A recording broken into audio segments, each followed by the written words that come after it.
السلام علیکم ورحمۃ اللہ وبرکاتہ۔ میرے محترم بھائیوں، بہنوں، عزیزوں، دوستوں، نوجوانوں، بچوں، بچیوں، آپ سب کو رمضان المبارک کی مبارک ہو۔ 1445 ہجری کا 2024 کا رمضان پاکستان میں اس وقت افطاری کا وقت، عصر کے بعد کا وقت ہے۔ افطاری میں کوئی 1 گھنٹہ باقی ہے، تو میں آپ سے مخاطب ہوں۔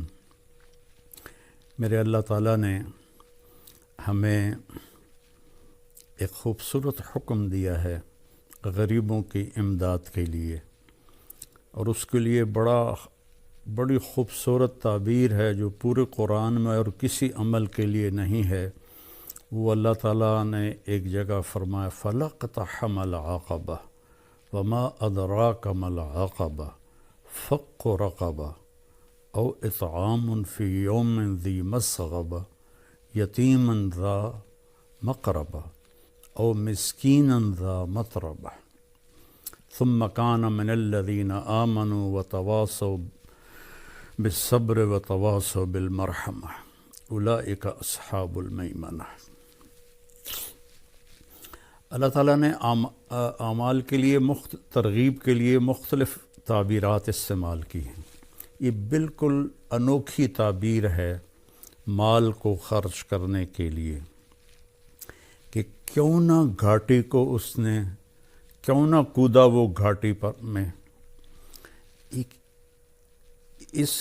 اس کی ہم آج اس کی طاقت کو سمجھ نہیں سکتے کہ آج جہاز ہیں، گاڑیاں ہیں، موٹریں ہیں، پل بن گئے ہیں، تو اس کو 1400 سال پیچھے لے جائیں کہ سفر ہے، آگے چڑھائی بھی ہے، آگے کھائی بھی ہے، اور اس کھائی کو پار بھی کرنا ہے۔ کوئی پل نہیں ہے، جہاز نہیں ہے، گھوڑا ہے۔ یہ ہوتا تھا کہ پھر نیچے اتر کر پیدل دوسری چڑھائی پہ چڑھتے تھے۔ کچھ لوگ ایسے ہوتے تھے جو گھوڑے کو اٹھاتے تھے پیچھے سے لا کر، وہ چھلانگ لگاتا تھا، اور اس میں جان کا بھی خطرہ ہوتا تھا کہ گھوڑا نیچے گر سکتا ہے، اور وہ پھر الحمدللہ پار اگلے کنارے پر جا کر گھوڑا اترتا تھا۔ تو اس میں اشارہ ہے کہ تمہاری طبیعت پر یہ مشکل کام بتا رہا ہوں۔ کیا ہے کہ انسان کو پیسے سے پیار ہے، اس لیے اللہ نے پورے قرآن میں بِأَمْوَالِكُمْ وَأَنفُسِكُمْ وَجَاهِدُوا فِي سَبِيلِ اللَّهِ بِأَمْوَالِكُمْ وَأَنفُسِكُمْ وَتُجَاهِدُونَ فِي سَبِيلِ اللَّهِ بِأَمْوَالِكُمْ وَأَنفُسِكُمْ۔ اللہ نے پیسے کو پہلے ذکر کیا ہے، جان کو بعد میں ذکر کیا ہے۔ حالانکہ جان کی قیمت زیادہ ہے، پیسہ تو اس کے مقابلے میں کچھ بھی نہیں ہے، لیکن انسان ایسا حریص ہے کہ اپنی جان کو پیسے پہ لٹا دیتا ہے۔ خاص طور پر جو آج کی دوڑ لگی ہوئی ہے، لوگوں کو نہ اپنی صحت کی پرواہ ہے، نہ بچوں کی پرواہ ہے، نہ گھر کی پرواہ ہے، بس سارا دن پیسہ پیسہ پیسہ، تو پھر اسے خرچ کرنا مشکل ہوتا ہے۔ تو اس لیے اللہ نے یہ ایک خوبصورت تعبیر دی، لگاؤ چھلانگ۔ ہماری پنجابی کی ایک مثال ہے، جھگی پھوک تماشا ویکھ۔ ایک دفعہ لگاؤ تو صحیح اللہ کے نام پر، پھر دیکھو وہ کیسے دیتا ہے۔ تو پھر فرمایا کہ وما ادراک ما العقبہ، تمہیں پتہ ہے وہ کون سی گھاٹی ہے جس کو چھلانگ لگا کے پار کرنا ہے؟ وہ ہے فق رقبہ۔ جن لوگوں کی گردنیں پھنسی ہوئی ہیں، کوئی بیماری میں ہے، کوئی قرضے میں ہے، کوئی قید میں ہے، کوئی کسی مشکل میں ہے، جس کی بچی جوان بیٹھی ہے، ہاتھ میں ایک پیسہ نہیں ہے، کوئی بیمار ہے، علاج کے لیے کچھ نہیں ہے، کتنے مسائل ہیں کہ گردنیں پھنسی ہوئی، کوئی قرض میں ڈوبا ہوا ہے، تو اس کی گردن پھنسی ہوئی ہے۔ تو اس کو اللہ نے پہلے فرمایا گردنوں کو آزاد کروانا، گردنوں کی گرہ کو کھولنا، فق رقبہ، اس کو رقبہ کہتے ہیں۔ فق و رقبہ، گردنوں کو فق کہتے ہیں کھولنے کو. تو اگر آپ اپنے چاروں طرف نظر دوڑائیں تو کروڑوں نہیں اربوں انسان ہیں جن کی گردنوں میں پٹا پڑا ہوا ہے مختلف مصائب کا، مسائل کا. چونکہ سود کی وجہ سے پیسہ سمٹ کے چند ہاتھوں میں آ گیا ہے، اور عموماً لوگ روٹی سے بھی محروم ہیں. تو ان کا فق و رقبہ، گردنیں چھڑانا. او اطعام فی یوم ذی مسغبۃ،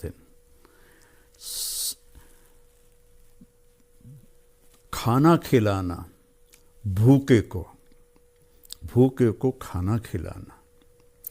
مجھے ایک بات یاد آ گئی. 1982 میں نظام الدین گیا تھا ایک چلے کے لیے. تو میں نماز کے بعد تھوڑا ٹہلنے کے لیے باہر نکل جاتا تھا. ایک جگہ سے گزرا تو ایک فقیر بیٹھا تھا سفید داڑھی. تو کہنے لگا کھانا کھلا دو بابا بیٹا. تو میں نے آزمانے کے لیے کہا آپ کھائیں گے؟ کہا ہاں جی. میں نے کہا آؤ. تو میرے ساتھ جلدی سے اٹھ گیا. میں گیا آگے، ایک اچھا سا ہوٹل تھا، میں اسے وہاں لے گیا. میں نے کہا بابا جی کیا کھاؤ گے؟ کہنے لگا بریانی کھاؤں گا. تو میں نے بریانی کا آرڈر دیا. ایک بڑی پلیٹ آئی، اس پر ایسے ٹوٹ کے پڑا. میں نے پوچھا اور منگاؤں؟ میں نے ایک پلیٹ اور منگوائی. پھر اس نے وہ ایسے کھا.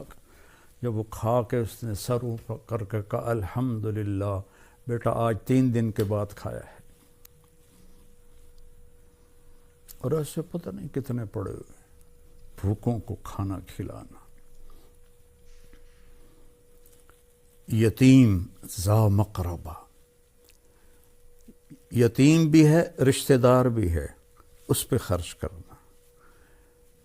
مسکیناً ذا متربہ، مسکین جو مٹی میں مٹی ہو کے پڑا ہوا ہے، جو ضرورت تو کیا اس کے پاس سانس لینے کے لیے بھی دم گھٹ رہا ہے اس کا. ان کو میرے اللہ، ان اعمال کو سب مال خرچ کرنے کے لیے ہیں. اس کو اللہ نے کہا گھاٹی پھلانگنا، چھلانگ لگانا. منزل تو اسی وقت ملتی ہے جب آدمی گھاٹیاں پار کرتا ہے. اور شیطان کہتا ہے، ایک دفعہ شیطان کی ملاقات ہوئی اللہ کے محبوب صلی اللہ علیہ وسلم سے. تو آپ نے پوچھا تیرے دشمن کتنے ہیں؟ کہنے لگا 15. آپ نے پوچھا کون کون سے ہیں؟ کہ سب سے پہلا نمبر تو آپ کا ہے. پھر اس نے گنوائے تو اس میں ایک یہ تھا، وہ سخی جو اللہ کے نام پر بے دھڑک خرچ کرتا ہے وہ بھی میرا دشمن ہے. اور ایک اور یاد آ گیا، اور وہ بندہ یا بندی جو ہر وقت باوضو رہتا ہے وہ بھی میرا دشمن ہے، اس سے بھی مجھے ڈر لگتا ہے.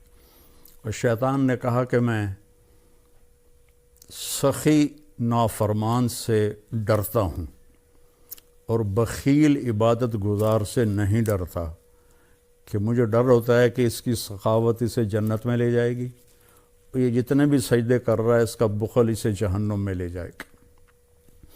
تو اللہ کے نام پہ خرچ کرنا، وما تقدموا لانفسکم من خیر تجدوہ عند اللہ وخیرا واعظم اجرا.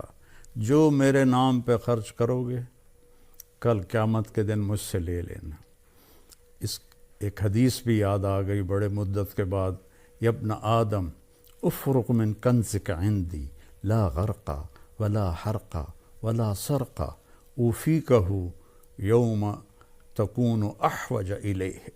میرے بندے اپنا مال میرے خزانے، میرے بینک میں جمع کرا دے. آج کی زبان میں ترجمہ کروں، اپنا مال میرے بینک میں جمع کرا دے. نہ یہ کرپٹ ہوتا ہے، نہ یہ ڈوبتا ہے، نہ یہ جلتا ہے، نہ اسے آگ لگتی ہے، نہ یہ پانی میں ڈوبتا ہے، اور نہ یہ ناکام ہوتا ہے، بلکہ تیرا مال میرے پاس آ کے ملٹی پلائی ہوتا رہتا ہے.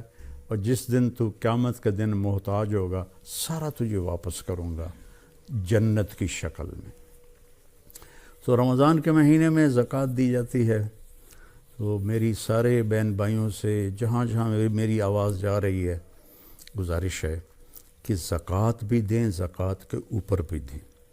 اللہ کے فضل و کرم سے میں پچھلے 40 سال سے لوگوں میں اپنی ہمت کے مطابق مال تقسیم کرتا رہا۔ پھر اللہ تعالیٰ نے بچے جوان ہوئے، ساتھی مل گئے، تو ہم نے فاؤنڈیشن کی بنیاد رکھی 3 سال پہلے۔ تو اب اللہ کے فضل و کرم سے اس کی شاخیں دنیا میں پھیل رہی ہیں اور ملک میں بھی خدمات ہو رہی ہیں۔ ابھی بھی ہماری فاؤنڈیشن نے 2000 گھروں میں راشن تقسیم کیا۔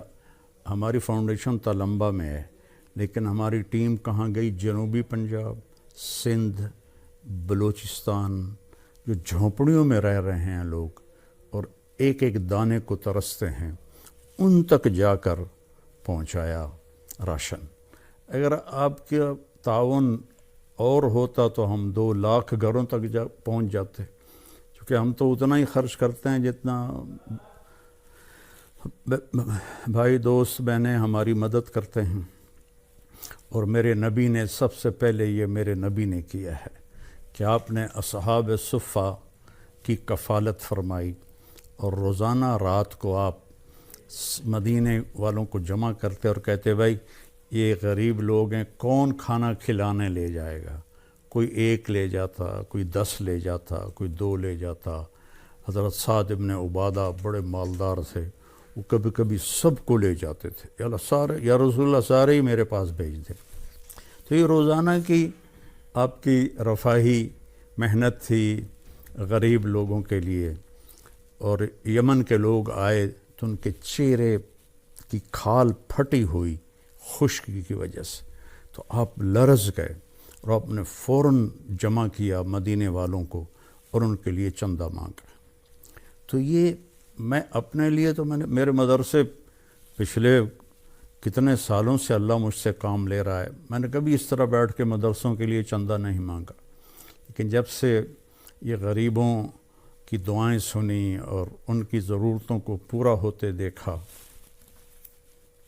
کل ہی ایک عورت میرے پاس آئی کہ جی یہاں گلیوں میں مانگتی پھرتی ہے، کہنے لگی جی میں کرائے پہ رہتی ہوں، 5000 کرایہ مہینے کا، وہ کیا ہوگا جس کا کرایہ 5000 ہے؟ تو 3 مہینے سے کرایہ نہیں دیا اور اب مالک مکان نے کہا کہ گھر خالی کر دے، میں بیوہ ہوں، میرے پاس کچھ بھی نہیں، تو میرا 3 مہینے کا کرایہ دے دو۔ تو میرے آنسو نکل آئے، میں نے 15000 اس کو پکڑایا تو وہ میرے پاؤں میں گر گئی، حالانکہ 15000 کیا چیز ہے، میرے پاؤں میں گر گئی۔ ایسے کروڑوں لوگ ہیں اور اللہ ہمیں توفیق دے رہا ہے، ہم غزہ بھی پہنچا رہے ہیں، اللہ کے فضل و کرم سے ہمارا لنک بن گیا ہے، وہاں بھی ہماری امداد جا رہی ہے، اور ساتھی ہمیں وہ غزہ کے نام پر بھی تعاون کر رہے ہیں، اور یہاں جو ہماری فاؤنڈیشن ہے اس کے لیے بھی تعاون کی میں درخواست کروں گا۔ کینیڈا میں بھی ہمارا دفتر ہے، کینیڈا والے وہاں جمع کرا دیں، پاکستان والے ہمارے تلمبے میں دفتر ہے وہاں جمع کرائیں، اور کھل کے جمع کرائیں۔ یہ سارا آپ کا مال ہے جو آخرت میں آپ کے لیے جمع ہو رہا ہے۔ ایک لیب بنائی ہے جو لاہور کی سٹینڈرڈ کی ہے، اور اس میں ہم نے تو مفت رکھا تھا، لیکن لوگ آ کے پیسے دیتے ہیں، چونکہ جو دوسری لیبارٹری میں جو ٹیسٹ 2000 میں ہوتا ہے وہ ہماری لیبارٹری میں 500 روپے میں ہو رہا ہے، اور اس کا رزلٹ لاہور کی کسی بھی بڑی لیبارٹری سے ملا کے دیکھ لیا جائے بالکل اس کے مقابلے میں ہے۔ تو یہ آپ لوگوں کے تعاون سے ہی ہے۔ میرے نبی نے غریبوں کے لیے چندہ مانگا، تو میں بھی آپ سے اپیل کرتا ہوں کہ آپ ہماری فاؤنڈیشن کی مدد فرمائیں، زکوٰۃ بھی ہو، زکوٰۃ کے اوپر بھی ہو، صدقات بھی ہوں، نفلی بھی ہوں، فرض بھی ہوں، تو یہ سب آپ کے کھاتے میں جمع ہو جائے گا۔ اور میرے نبی کا فرمان ہے کہ سخی اللہ کے قریب ہے، لوگوں کے قریب ہے، جنت کے قریب ہے، دوزخ سے دور ہے۔ اور بخیل آدمی اللہ سے دور ہے، جنت سے دور ہے، لوگوں سے دور ہے، جہنم کے قریب ہے۔ تو آؤ بھائی بہنوں، جنت کا سودا کریں اور اپنے اللہ کو راضی کریں اللہ کے نام پہ خرچ کر کے۔ جب سامری نے وہ وچھا بنا دیا بچھڑا اور کہا یہ ھذا الہکم و الہ موسیٰ، تو ہزاروں لوگ اس کی پوجا، انہوں نے تو پتہ نہیں کیا جادو کیا، اس کے منہ سے آواز نکلتی تھی۔ تو موسیٰ علیہ السلام کوہ طور سے واپس آئے تو دیکھا وہ بچھڑے کی پوجا کر رہے۔ تو اللہ تعالیٰ سے پوچھا یا اللہ کیا حکم ہے؟ کہا ان کی توبہ یہ ہے انہیں قتل کرو۔ تو ان سب کو قتل کیا گیا، اور موسیٰ علیہ السلام رنجیدہ سے ہوئے تو اللہ نے ایک دم جنت دکھا دی کہ دیکھ تیرے بندے یہ جنت میں بیٹھے ہوئے ہیں جو قتل ہوئے ہیں۔ سامری کو پکڑا، جب اس کو قتل کرنے لگے تو اللہ جبریل آ گیا کہ اللہ کہہ رہا ہے اسے قتل نہ کرو، اسے چھوڑ دو، یہ ویسے ہی مر جائے گا۔ موسیٰ علیہ السلام حیران ہو گئے، یا اللہ سارا کام تو اس نے خراب کیا، وہ ساری بے ایمانی تو اس کی تھی، سارے نے سجے تے پا چھڑیا، تو انہوں فرما رہے ہو بھی چھڑ دے وہاں کی وجہ ہے؟ اللہ تعالیٰ فرمائے کم وقت سخی ہے بڑا، تو سخی نو قتل کرنا مینوں چنگا نہیں لگتا، اے آپے نو میں مار دیواں گا۔ تو وہ بخار سے مر گیا تھا۔ تو میری اپیل ہے آپ سب سے کہ آپ کھل کے تعاون فرمائیں۔ السلام علیکم ورحمۃ اللہ۔